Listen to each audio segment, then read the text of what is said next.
Now available, paperback and Kindle Unlimited. ISIS, the main event. It's carnage inside of a steel cage when the goddess next door steps in the squared circle with the beast from the boss in this action-packed all-new ISIS series adventure. Get ISIS, the main event, paperback and Kindle Unlimited today. Coming to paperback and e-readers, John Haynes, A Thorn in My Side. The man who rules the world takes on an agent from the CIA from the Black Boule in this action-packed all-new John Haynes series adventure. Pre-order your copy of John Haynes' A Thorn in My Side at Amazon.com and other online booksellers.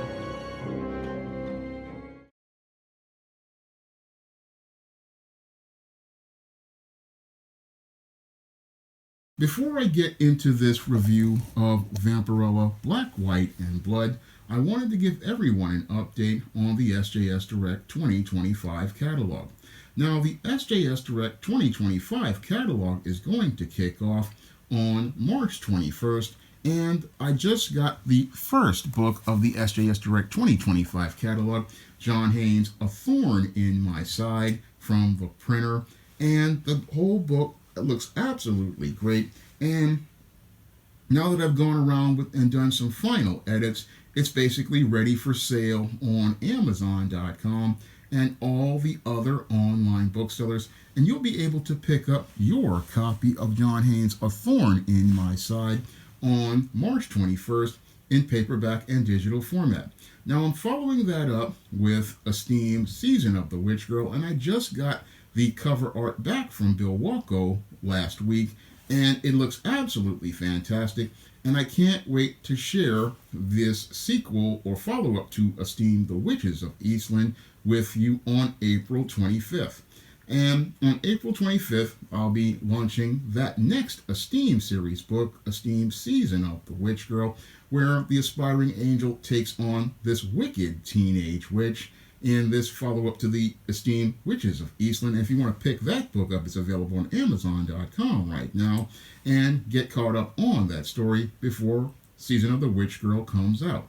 Now, after Season of the Witch Girl, I'm going to be releasing Spinsterella Goth Girl Summer, and Spinsterella Goth Girl Summer is going to be a fun book where Matilda enters the world of goth modeling in the year 2000, and I'm hoping to have that book ready by May.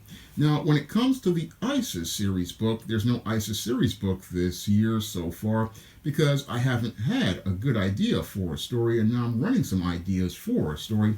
But rather than just rush out something of poor quality, I'd rather just go out here and not release a book than release a book that's of poor quality and leave a bad impression on readers. And that's something that I wish that the people at Dynamite Comics had done before they launched the crowdfunding project for Vampirella, Black, White, and Blood, because I remember a time when Dynamite Comics were of the highest quality, and sadly, when it comes to Dynamite these days, they are not on that level of quality that they used to be. Now, at one time, Dynamite Comics had offered me an opportunity to write their comics and offered me an opportunity to make a submission, but I haven't heard anything back from them. But sadly, I wish they had contacted me because I could have written something better than what was put in Vampirella, Black, White, and Blood, because this overall comic is more like Black, White, and Blah. And it's more like Black, White, and Blah because the sad thing about Dynamite Comics is that their standards have fallen from the early days of the 2000s. Now, I remember in the early days of the mid-2000s to 2010s, Dynamite Comics were making better comics than both Marvel and DC Comics in terms of storytelling and in terms of art. I remember when there was a standard that was far superior on their books like Red Sonja, their books like Vampirella, and their books like Doc Savage and Green Hornet. And the storytelling in Dynamite Comics was so compelling that you basically anticipated picking up the next issue that featured all of these characters. And each of those books was so good that you just basically looked at it and said, wow, I never thought an indie could be this good, unless you grew up back in the 80s. Now, back in the 80s, you have companies like Now Comics and First Comics that were again pushing out really quality comics like E-Man and Real Ghostbusters and Green Hornet at the time. And the comics that now and first were again on that level of Marvel and DC. And the same thing could have been said about Dynamite until maybe about 2014 or so. But around 2014 or so, that's when we started to see a major drop in quality as related to the interiors of Dynamite comics. And that's where I started to see this company again go in a really bad direction creatively. Because I remember, again, when Dynamite Comics' main focus was on the quality of the storytelling and the quality of everything as related to making sure that everything was compelling as related to the storytelling. But lately, when it comes to Dynamite Comics, their main focus has been on variant covers, and that basically was the gimmick with this Dynamite Vampirella, Black, White, and Blah. Because when I was looking at the Kickstarter, they had all these big names like Steve Orlando and Mira Andolfo as the writers in this trilogy of stories as related to Black, White, and Blood.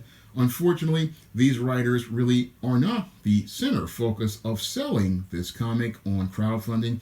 No, the whole focus of this crowdfunded comic was mostly the variant covers, and the one by Joseph Michael Lenzer, again, looks absolutely fantastic on the outside, but that flash on the outside really doesn't lead to much substance as related to the interiors, and this is where this Dynamite comic just basically winds up blowing up on the launch pad.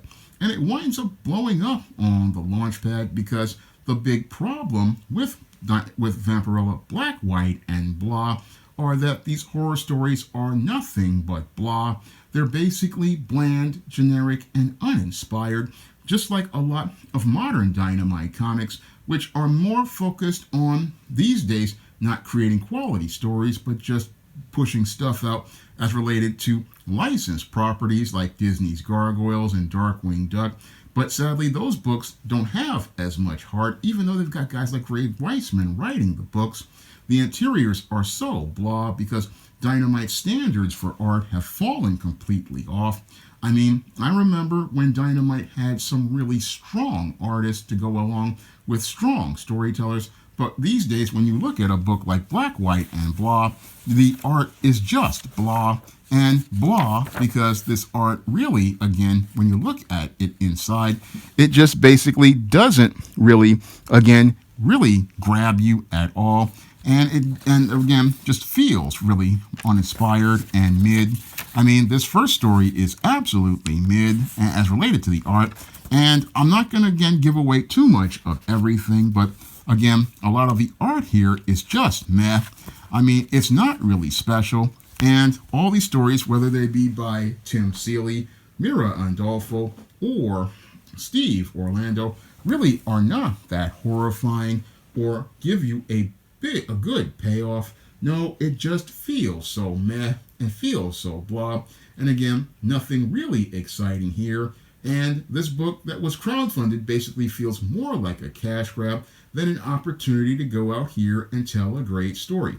And that's what's really sad about Vampirella Black, White, and Blah, is that you had an opportunity to again tell a great story and leave a great first impression on readers, but instead of going out here and trying to make a good first impression on readers to get people excited about your product, Dynamite here does what they've been doing lately, again, producing poor quality comics in an effort to do cash grabs as related to either licensing or, in this case, crowdfunding, I am alleging, and again, basically looking to grab the cash as related to these comics. And that was shown to me when I put in my pledge and then later on was told that, oh, I had to pay extra for shipping. And memo to all of you crowdfunders out here, do not make people have to pay extra for shipping. Factor that into the cost of your pledges, because when you do that, you wind up making people like myself who are comic fans extremely mad, and that makes us not want to go out here and look to support your next crowdfunding project. And in the case of Dynamite, I don't know if I want to go out here and support another one of their crowdfunding projects after the impression that Vampirella Black, White, and Blah has left on me. Now, I have been a guy who, again, wanted to support Dynamite for years, and again, thought it would be a great place for my characters like Isis and Esteem. Thought it would be a great place because they have a lot of great stories featuring heroines, but I'm reconsidering that because the quality of the books has just been so blah. The standards have fallen completely off at Dynamite, where we're not really seeing that house style as a standard, not really seeing that standard as related for storytelling. Yeah, they can get great artists like Joseph Michael Linzer to do the covers, but the problem with books like Black, White, and Blah are that the interiors are blah. And when it comes to comics, I have the standard that if I give you a great cover, I want to give you something better as related to the interiors. And when I say better, I mean I want the art to be the same. I want the story to really pop, and I want to give you an experience. But this whole book didn't give me an experience. No, Black, White, and Blah basically gave me nothing at all. And again, I felt like I lost $25 on this book. And again, it was crowdfunded comics costing all this money. I mean, I don't really care about these extras like cards and pins and stuff like that. No, give me a great story. If you're going to do a crowdfunded comic, again, go out here and understand that you want to leave a good first impression on the reader because the reader's paying extra. This is what I try to tell the people at Concrete Comics who did not hear me. Again, this is people's money that they're working for, and the whole thing is people, again, when they work for money, they want to get something of value when they go out here and buy a comic. And when you're making a crowdfunded comic, you have to understand you have one opportunity to make a good first impression on the reader, and that's why you want to put your best on the page. You want to put your very best on the page because this book is going to sell your work and sell your company. And that's something I try to do all the time with my own SJS Direct books. I mean, when I go out here and I publish a book like this John Haynes, A Thorn in My Side, this is not just a book that I'm putting out here. This is a reflection of me. And with it being a reflection of me, I want to leave a powerful first impression on you as a customer. I want to leave that powerful first impression on you as a customer because what I want to do is foster a relationship with you, a professional relationship where I'm looking to go out here and give you my very best, but I didn't see the very best presented here in Black, White, and Blah. No, I just saw a bunch of blah from a bunch of writers who were phoning it in as related to story, phoning it in as related to art with a black, white, and red gimmick. And again, the black, white, and red gimmick could not cover the weak storytelling from people who were considered to be the top writers in the business. I really did not see Dynamite leaving a strong first impression on me like it did back in the day when they first came out. And as I look at this book, I'm wondering how far the standards have fallen. I mean, Dynamite was known for one of the worst comics in John Wick #2. And again, that John Wick book was just, the art was absolutely terrible. But this book, again, was a crowdfunded one. And again, I expected better from Dynamite than what was presented here. I expected art of a higher quality and of a higher standard. And again, I expected better storytelling because if you're going to go out here and crowdfund for comics, then you need to go out here and give the crowd something that they can go out here and care about and really go out here and enjoy. Now, my first full comic, John Haynes at Death's Door, is available on Lulu.com in paperback, and you can pick up a copy of John Haynes at Death's Door in paperback for the same price as the 2022 Kickstarter on Lulu. And you can also pick up the other books in the SJS Direct universe, such as those in the Isis series, those in the Esteem series, those in the John Haynes series, and the books in other stories like the Spinsterella trilogy, my sorority novel, The Thetas, and my vampire novel, Eternal Night. You can find all of those books on Amazon.com in paperback and Kindle format. You can also find them at other online booksellers like Draft to Digital, Google Play, and big box retailers like Walmart and Target. And if you want to see me be able to continue going out here to support many great independent comic creators and create and be able to continue to support their comics, and also support me in being able to pay for covers, for book covers like the art on John Haynes, A Thorn in My Side, you can drop a donation to the Patreon, the PayPal, or the Cash App by clicking the links in the description box. That's all I have to say for this video. You can comment, rate, and subscribe. Support Black-owned and Black-operated digital broadcast media. www.niceradionetwork.com. Nice Radio Network, broadcasting 24 hours a day, 7 days a week.